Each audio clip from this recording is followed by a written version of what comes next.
Hello everyone, I hope you're all well. Now, almost daily, either from friends, family, social media, the YouTube comments section, I get asked, what film recipe are you using? I use just 2 different film recipes, and we'll talk about those today and how I use them.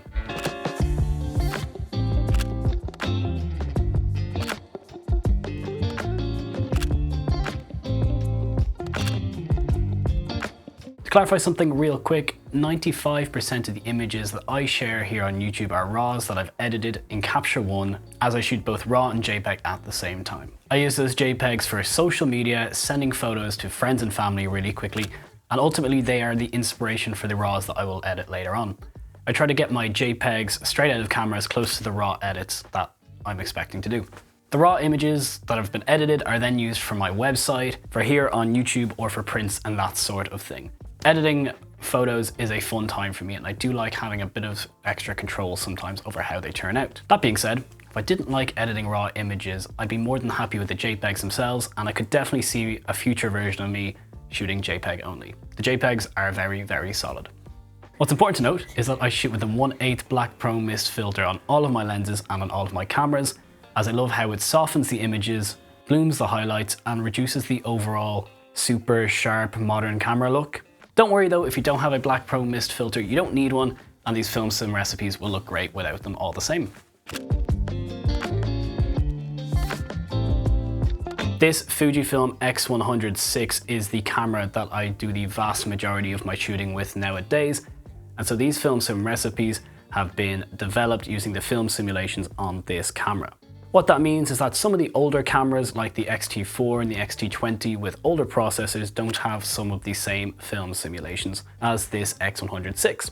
One of the recipes I'll show you today has a film simulation that is on this camera that isn't on some of the others. But if you stick around, I'll show you how you can adapt that recipe to suit older cameras. Better yet, let me know down below if you'd like to see a separate video for the Fuji recipes that I tend to use on my X-T4 or on Val's X-T20 or on my X-T32 in the past. More than happy to do that, just let me know down below. My film sim recipe philosophy is really, really simple. I have one black and white film sim recipe, and I've got one color film recipe. That's it. As I said earlier, simplicity is key. And for me, having one do-it-all color recipe is exactly what I want. Ronins Neg is a warm, saturated, grainy, relatively contrasty film sim recipe based off the nostalgic negative film simulation, and I'm a massive fan of it.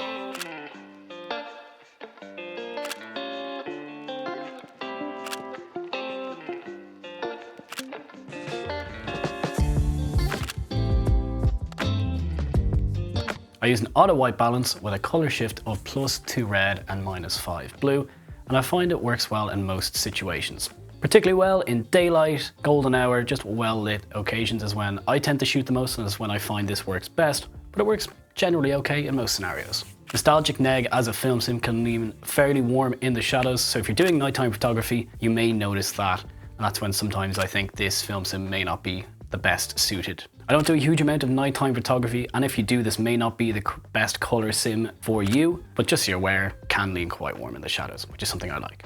You may have to then adjust the white balance to not be an auto white balance, to be a temperature with nighttime photography, but for the most part it works pretty well. I find Nostalgic Neg tends to be a bit of a flat film sim, so I've added a bit of contrast to the shadows, as I find to do that in post when editing the RAWs. I shoot an aperture priority as well, and I ride the exposure compensation dial, so don't be afraid to either underexpose to increase the saturation or overexpose the highlights to bring some more details to the shadows. It's a pretty versatile sim, it's got quite a decent range, and that's what I tend to do with it. Nostalgic Negative is a film sim that is not available on all Fujifilm cameras, anywhere from the X100VI, X-T5 upwards, the sort of X-Trans 5 processor, I think it is. So if you have an older camera, it's kind of like from an X-T4 downwards, you might not have Nostalgic Negative. What you can do instead though is use both Classic Chrome or even Astia as an alternative, and that tends to work quite well. Classic Chrome was my go-to for years before I got a camera with Nostalgic Negative, so feel free to give that a shot. It's a firm fan favorite amongst the Fuji community as well.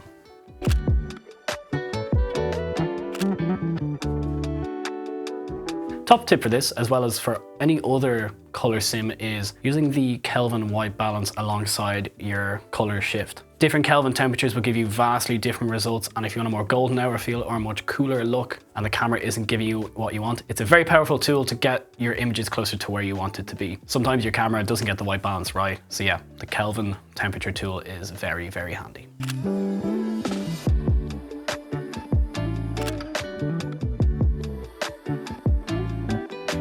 I'm sure Ronins Neg started off as an HP5 sim or a Tri-X sim that I found on FUJIXWEEKLY roughly 4 or 5 years ago. It's kind of morphed into this film recipe that I've got now. This film sim is a very simple, grainy, relatively contrasty black and white sim with a sort of warm tint to it as well. I tend not to enjoy the sort of cold blue, really clinical, sharp looking black and white film sims, or maybe like the standard Leica look, I guess, from what I've seen. It's not really what I enjoy, so I've pushed this to more of a warmer tone, really. I've pushed it anywhere kind of more orangey, red towards sepia, or also a bit more green, but still kind of away from the blue side of things. I think it just adds a bit of interest to these black and white images. Through the years, I've moved that color shift. Even recently, I thought I had it much more orange, and turned out whatever scene I was shooting on, it was a bit more of a green tint.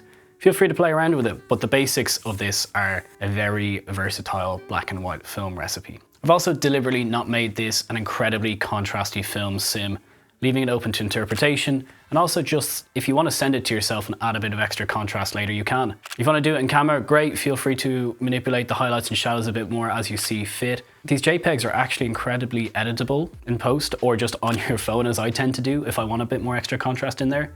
Don't be afraid to. But yeah, it's very versatile and leaves a bit more to yourself later on if you wanted to. Black and white is very much my get out jail free card for when I don't enjoy the colors, my color recipe isn't giving me what I want, I'm just finding everything a bit uninspiring. But in particular, if I can't get the skin tones right, black and white is always a nice fallback to be able to just remove the sort of weird color elements sometimes that you might have, whether shooting indoors or in weird lighting, and you just can't get it right with a color recipe.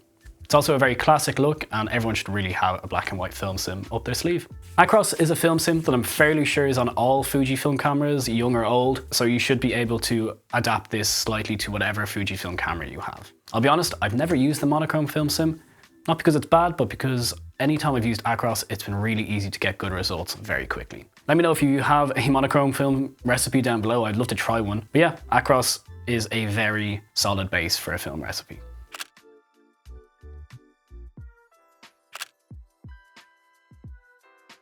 Another thing to play around with when shooting with the black and white film sims on Acros is the simulated red, green and yellow filters. Feel free to give them a go in scenes where there's one color dominating the entire scene to add a bit of extra interest.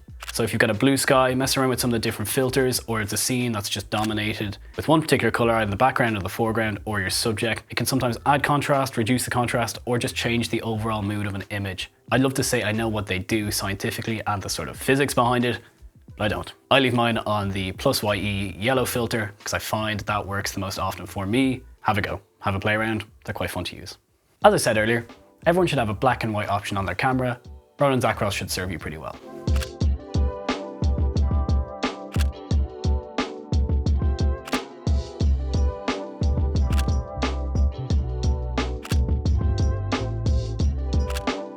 Well, there we are folks. One color and one black and white film sim recipe that I use every day. I'm fully aware that they're not the best recipes out there and they may not suit everyone, but they're a really decent starting place and they are genuinely the only two that I use for all of my photography that inspire my RAWs and are a massive part of my creative process. If you do go out and take some photos and use this recipe, I'd really love to see the results. Feel free to comment down below whether you've tried them out, share them on social media, feel free to tag me in anything, my socials are linked down below, or even send them to me on social media. I'd love to see them, be really cool, and I hope you do find them inspiring. Like I said earlier, if you do want me to make a video about the recipes that I've used on older cameras, please comment down below and let me know. I'm also in the process of making a video of some recent photography that I've done at the moment. What I'm gonna do is I'm gonna make a video and show you the JPEG that I took at the time versus the finished raw image. What we'll both be able to see then is whether I'm telling the truth, whether my JPEGs actually do inspire my RAWs, how close they get, and it might either inspire you to use the JPEG recipe, or we might even look at doing a video on how I edit my RAW images, as I've had a few requests for that as well. If you don't want to miss that, make sure to subscribe down below and that'll be coming in the near future, hopefully. No promises though. life is busy. If you're still in this video and you're still not inspired by these particular recipes but still searching for your own, there is loads of resources out there in the Fuji community. Two of my favorite examples of that are the FUJIXWEEKLY website and apps. They do some incredible work over there, making film sims for the entire community, and someone like Reggie Ballesteros here on YouTube. He does great work in terms of Fuji recipes that work in every condition. Really great stuff. Both do incredible work for the Fuji and wider photo communities. They definitely know more about this sort of thing than I do. I'll leave some links down below in the description to their work. Go check them out. Thanks again, as always, folks, for taking the time out of your day to spend with me here on YouTube. It's really appreciated. Feel free to like, subscribe, and share the channel. Really appreciate any and all support. Thanks again, and I'll see you in the next one. Have a lovely day.